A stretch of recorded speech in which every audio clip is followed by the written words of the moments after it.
Now let's start off with the inflation numbers. We saw inflation ticking up in October, sitting at 7.1% there. Really, food and fuel prices, the major drivers there.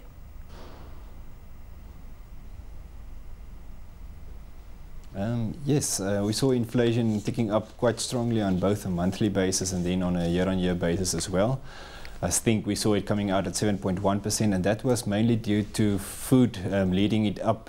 Food inflation surpassing double-digit figures to 10.1%, and then also non-alcoholic beverages and tobacco also increasing quite strongly at more than 9%. We saw transport and housing utilities moderate somewhat, but still remaining above the 6% level, so some inflationary pressures remaining in the country. Well, looking at those inflationary pressures, generally the cost push pressures right now, and if you look at the central bank's monetary policy decision, which usually takes their cue from the South African Reserve Bank, who are to give their interest rate decision later on this week, we're likely to see no change coming through from the MPC.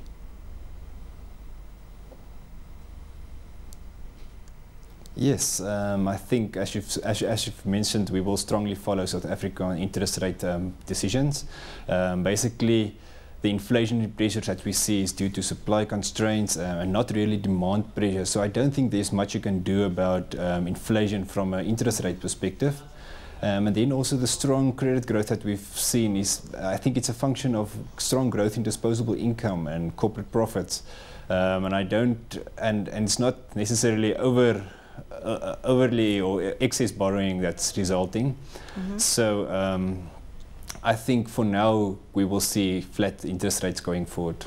Well, let's bring it back to the market, which usually tracks the JSE, and we've got two stocks which have been under some focus. NAM Breweries, lots of uncertainty around that stock. Could you kindly talk us through your investment case for NAM Breweries right now?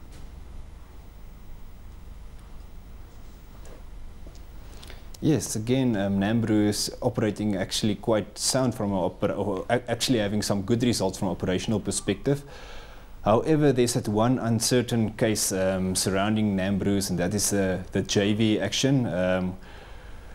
With the JV looking to buy into the Sedibeng brewery. According to our estimates, we expect anything between 400 and 600 million that NAM Brews will need to invest into the JV in order to make that acquisition.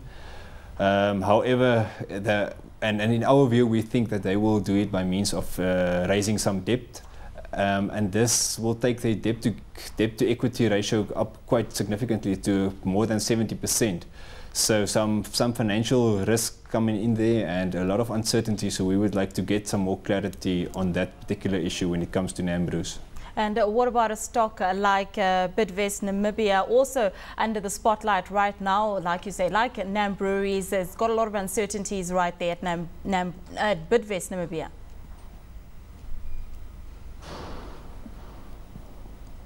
Yes, when at first glance Bidvest is trading at quite attractive multiples and high dividend yield, which is nice in this environment. However, the whole issue surrounding the total allowable catches and the allocation that the minister is making is creating quite a... previously, they've added a cautionary announcement in which they indicated that they will need to buy that TACs in the secondary market, and it will involve quite a cost for them to pay a premium for that TACs.